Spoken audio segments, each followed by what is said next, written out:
So I thought I'd give you a quick overview of what I found today. So the first lot of things I found was this awesome Star Wars Anniversary Collection stationery set. Originally, I believe it was made by Helix, and you can get different versions of this set. This one's the Darth Vader one. I believe there's a Stormtrooper one and a Luke Skywalker in X-Wing gear. It's really cool. It comes with like the see-through pencil case with Vader on it. It's really cool. Really, it says "May the Force be with you." A set of pencils and the Star Wars math set with R2-D2 and C-3PO on the front, and this little Star Wars Death Star pencil sharpener. Now, what's quite surprising is this little pencil sharpener here can go for hundreds and hundreds of pounds if it's the original one. I think it must have been really popular in the UK, maybe really popular in the States as well. But you can go for hundreds and hundreds of pounds. But this is quite cool. This is an anniversary set. It's got the Star Wars logo in its kind of original style, which is really cool. The words "A New Hope" are not on this packaging at all, as they should not be. What's really cool is it's one of those things where you never thought they would re-release it, because what's the point of re-releasing some old stationery set? But actually, it's pretty cool. It's good that they kind of did it, really. It says there's some history facts. Star Wars was first released in the UK in December 1977. I believe that would have been in London. It would have been a small showings. It was probably at a full release in the UK around about January, February 78, I believe. So Helix was one of the first licensees to market Star Wars products in the UK with a stationery range. The range remained popular well into the 1980s and quickly became iconic Star Wars collectibles. So this is for the 40th anniversary in 2017. It shows you a few more things. Obviously it has the big Disney logo at the bottom. So I paid £5 for this, but it also came with this. This is the C-3PO movable limbs version from 1980. It's got a Hong Kong COL on its leg. So in theory you should be able to move his legs. And so in the film, Chewbacca carries 3PO on his back. This is really nice. Usually they can be quite loose, 3POs. But the paintwork's actually really nice. There's not many scratches on him. You can actually see him in the light.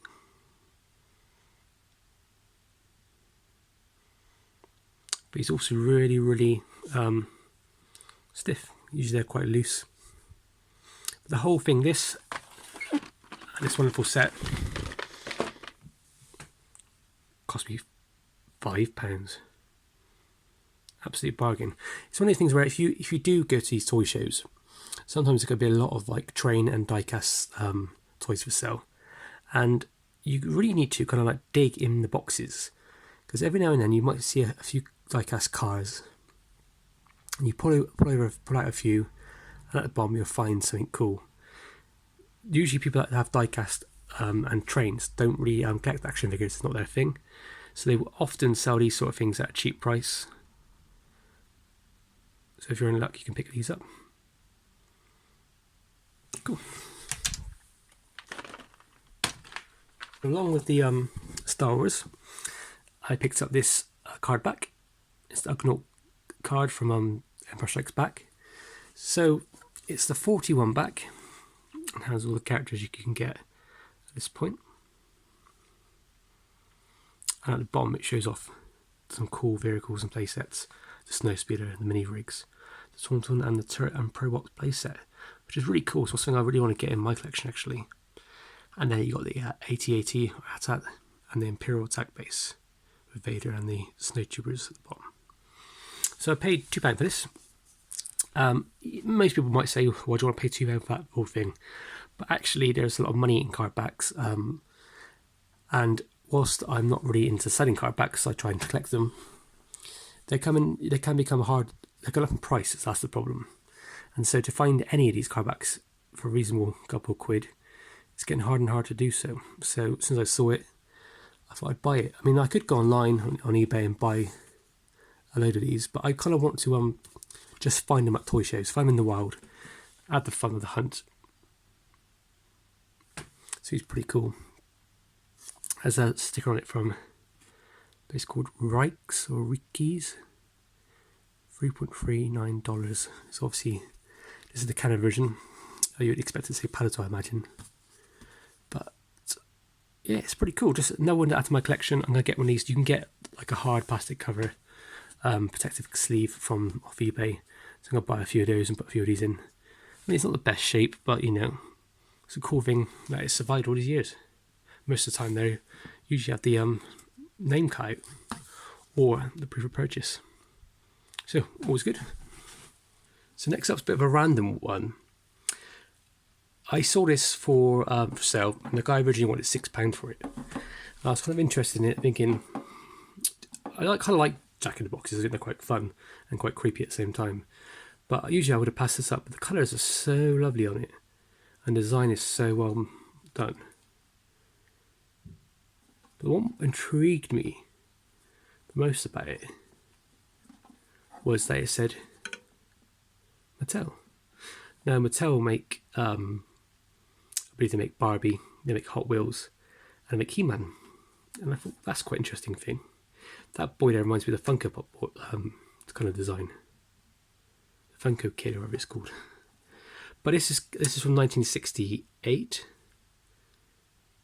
Planted in US and Canada, made music arranged by Ted Duncan, made and printed in England. So I wasn't really interested in spending lots of money on it. So at the end of the show, I walked past the store and the guy had it for sale, and he said, I was originally asking £6, but you can have it for £2. It was in like a £2 box. I think by that point, all this stuff got mixed up. So I said yeah, I'll take £2 for it. It was worth it just to have a look at it, really. And I kind of like the creepiness of it.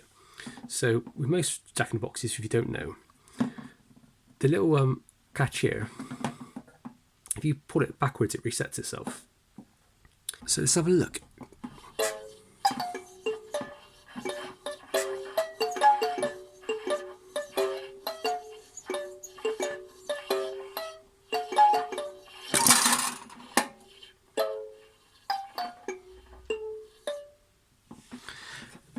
So his eyes kind of shake, which is quite terrifying, really.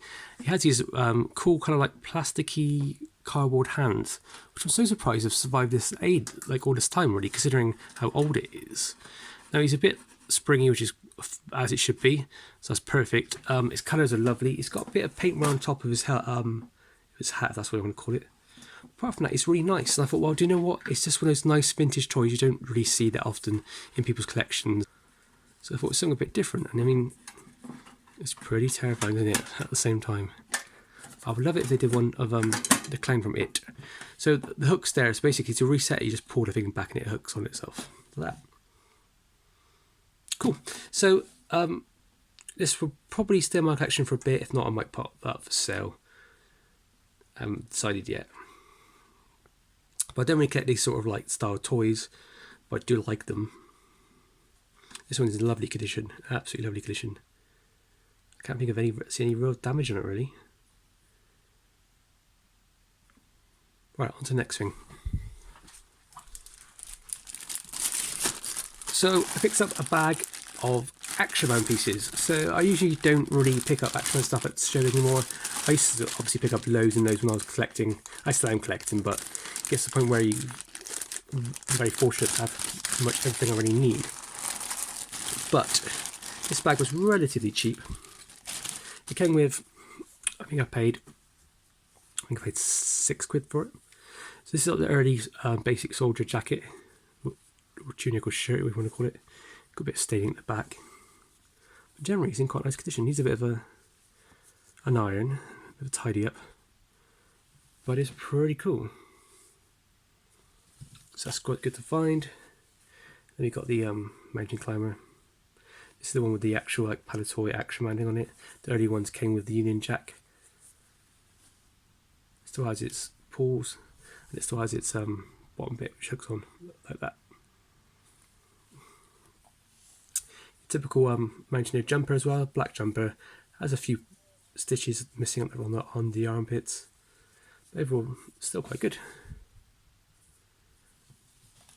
They've got some basic green trousers. I'm not really sure what they're for. It might be before. It might be for that. So there.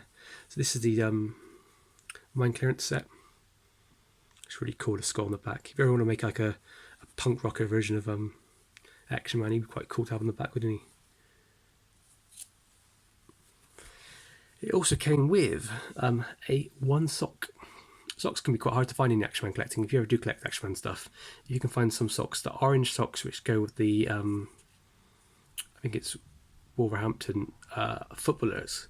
They can go up for like £30. They're so hard to find. One of the main reasons I bought this set was because these trousers, actually, these are the kind of mountaineer trousers. They got a really weird kind of like feel to them, and they're quite hard to find. I believe some people are asking £25 for them, which to me is a bit silly for what it is. I've found a few of these over the years, so I don't think I'll be asking that much, but they will be for sale, and hopefully this will pay for the whole lot, really. And a few other things, the backpack for the mountaineer, his trousers, which unfortunately the strings have been snapped off, which is sad, but here's what it is. This random blue shirt, which I've never seen before on Action Man. It could be something else. I first thought it was some kind of modern G.I. Joe, but I can't see what it is. There's no kind of label. I think it might be maybe at push like a 60s Man from U.N.C.L.E., something like that. It's definitely Action Man size. It's not from the $6 million man range. It's a bit too small to be $6 million man. So I'm not really sure if anybody knows what that is. It'd be great. Then some more normal things like trousers. Your third basic soldier's jumper. This is very, very kind of 70s Action Man, this is. All the basic soldiers from the 70s, apart from the second issue, would have had this sort of jumper. Also in the lot, I was able to throw in one of these. This is the Action Man entrenching tool. The actual spade kind of folds out, and it's notorious for breaking. So to find one which is unbroken is quite a hard thing to do. I spent a good couple of months trying to find one of these which wasn't broken. So that's always pretty cool.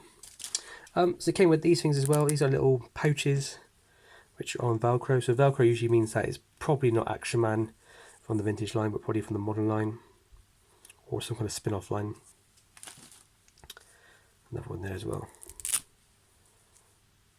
So it also came with a load of paperwork. And now these I've always found pretty cool. These are the Action Force mini comics. So I've got number 1 here. They're pretty mini, they're like pages long.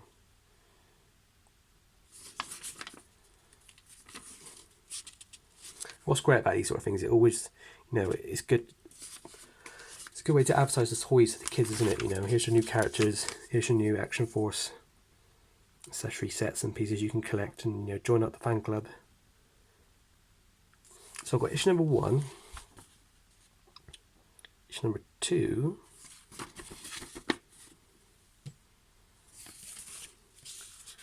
issue number 3, issue number 4. It feels really thin. I might actually read some of these. And issue number 5, Space Force. So these will be for sale because I'm not an Action Force collector. I like the line, but unfortunately, when I collect Action Man and the 12-inch figures, and when I collect Star Wars and then we have bits and pieces, it never ends. But anyway, on to the Action Man stuff now. So paperwork for the Action Man Polar Exploration Team. These are really cool. These are the ones that would have come in the actual sets when you would have purchased them back in the day. And they tell you everything about Polar Exploration in itself.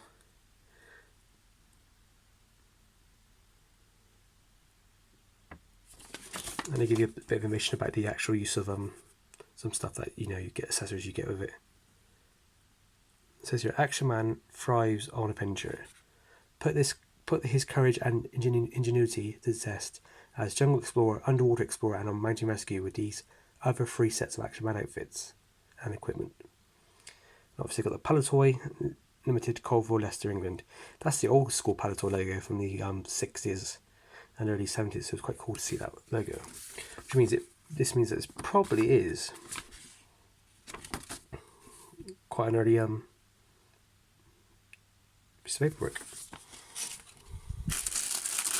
Next up, we've got the Special Operations Kit paperwork. It's really easy to find. Comes in every single job lot of stuff I ever find, really. But the Special Operations Kit was cool. You could basically pay for like a bag. It would have been on a counter in this toy shop, and it was like a pocket money style piece. And it was a kit bag, and it had a weapon, it had the little canteen set, had helmets and that sort of stuff, really. But yeah, very iconic piece of Action Man, actually. If you ever start collecting Action Man, it's probably one of the first things you'll probably pick up, because it's very iconic. We get onto the annuals, let's look at something else. Cool, so we've got the Hands That Really Grip. So I believe it was 1973 when they introduced the gripping hands. Revolutionary kind of type of advancement for the toy, really. A lot of people complain about the hard hands, which I hated when I first started collecting them, but now I love them. But it was one of those things where your Action Man could not hold a weapon. It was just, you have to balance it, and if you're running around your back garden trying to play war, play an adventure game, it just doesn't work. So we're bringing in this ingenious idea of having these rubber hands which kind of go back like plastic memory sort of thing. It's very, very clever.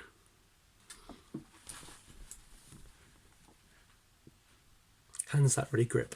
I believe in America the G.I. Joe was called Kung Fu Gripping Hands. This was definitely a British invention.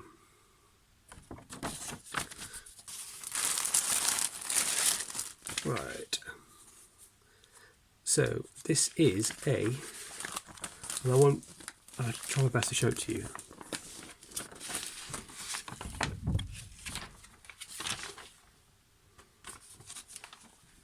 Really cool Action Force poster. It is really, really cool. And it has Robo Skull at the top. It has the SS line, it has the bad guys, the aliens. It's like the Space Ranger line, whatever it's called. There's Navy line and the obviously the British soldier and infantry. Very cool, very, very cool. The enemy versus Action Force, as it says in the middle. I'm actually thinking about getting this poster framed, it's so good.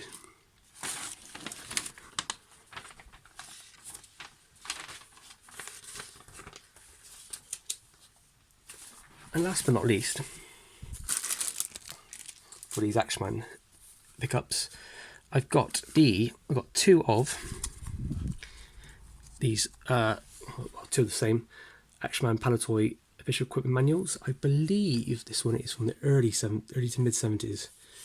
So it's got, it has the talking commander in there. It was not talking commander, but commander with his backpack that talks. Used to put little miniature vinyl discs in there. Basic soldier, the adventurer, the sailor. These are basically were at this point the big three, really. The British sailor was like just an amazing figure, very, very popular, very, very popular. But to but to cash in on the $6 million man line, what Palatoy did, and I think Hasbro in America did as well, was they released Atomic Man. In America, I think it's called Mike Powers. He doesn't have the flocked hair, but the idea of this one is he has like a hole in the top of his head, which when light shined through it, his eye would kind of light up. He's a very crude version of the $6 Million Man. Unfortunately, he just wasn't that good. But he's got his kind of 70s afro hair, which is quite fun. Then you got the beautiful ceremonials, the Grenadier Guard, and the Life Guard. British Royal MP, and the British Army Major, and then the Tommy Infantry. The Tommy Infantry was originally released in the Soldiers of the Century line in 1967-68. I will go through these. I will make a video about these annuals. I'll make a video about these catalogues, so we can go through them properly. I'll show you all about them. So that's that one. And the next one I have is this one. They're a bit play worn. They've been looked after. They've been read, but they're all together, which is quite cool. Same as the previous one. You get the Action Man kind of field commander with his backpack radio. You got the basic soldier again, with this time with his jumper and his green beret, very iconic. The Venturer and the Royal. Well, I suppose it's like a Royal Navy sailor. The original sailor was actually based, which came out in '66, was based on the American sailors. And you have the gyrocopter.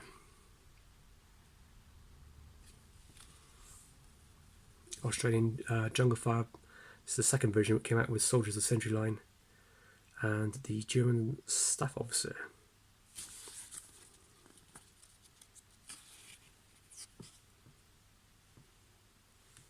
Very, very iconic kind of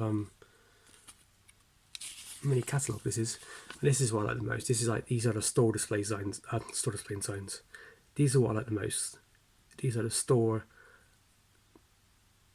These are what I like the most. These are what I like. These are what I like the most. These are the point of sale. These are what I like the most.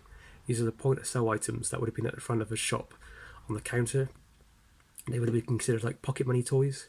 It is my dream to find one of these, which has been, like an empty one which I could fill up. But they're so hard to find. Hardly any of them survive. It's quite sad, really. But if I can try and find one, I will. I'd love to make a video of it.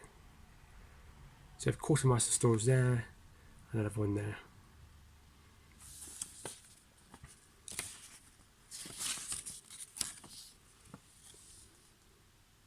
One of my favourite figures, actually, Jungle Explorer. He's really cool. If you ever start collecting Action Man, he was the first one that actually kind of tried to piece together, actually, because he was a bit different than the rest. He comes with loads of accessories, which are relatively easy to pick up, in £3 or £4 each. Eventually you'll piece together quite a nice little figure. And there you go, information about the star scheme. Action Man had a thing where you could count the stars on the packaging, send it away, and you get a free gift. Usually it would be the Bull Mastiff dog. It could be the Canadian Mountie outfit. It could be the Sentry Post. All very cool.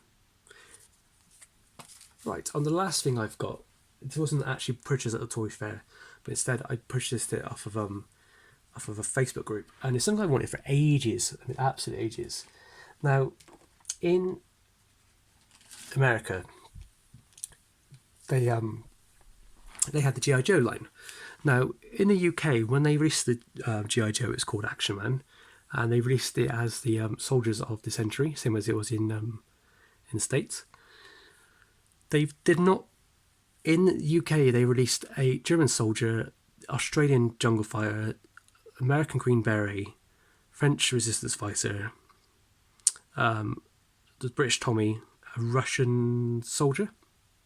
I think that's all of them. But in America, they've actually released a Japanese soldier. And the Japanese soldier was a unique sculpt, and it's pretty hard to find. I mean, they did come up for sale occasionally quite a lot in the States, but very rarely they come up in the UK.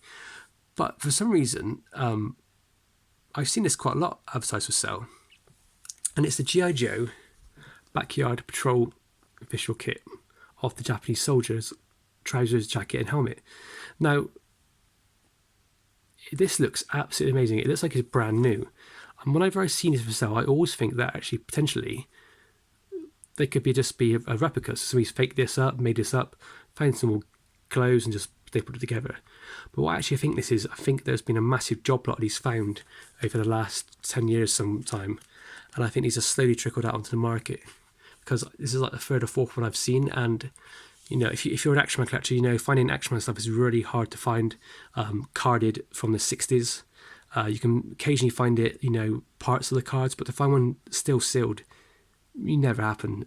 It's just so hard. So to find one of them, what I consider one of the most rarest, or most hardest G.I. Joe items to find, especially here in the UK, it was a good price. I paid £50 for this, which I'm more than happy to pay. It will stay sealed. I'm not going to unseal it. I'm always a collector that likes to preserve things just as they are. It's got no damage to it, so I've got no reason why I need to pull this out of the bag. It's a lovely, lovely item. I mean, in all fairness, you could probably pull those safety pins out, but I'm not going to bother. I'm going to keep it sealed as it is. But it's just the jacket and the trousers and the helmet. I think there's also like a belt, a sword, a rifle, and the figure itself, which are all quite difficult to find. But as it stands, I'm not a big G.I. Joe collector. I mainly collect Action Man. I try and stick to collecting Action Man, but this will stay in my collection because it's one of those amazing things from the 60s you just don't get to see in the UK. I'm so glad that the person who sold it to me was very, very thankful. Okay, thank you very much for watching this video. Sorry it's been a bit of a long one. Thank you very much. See you again.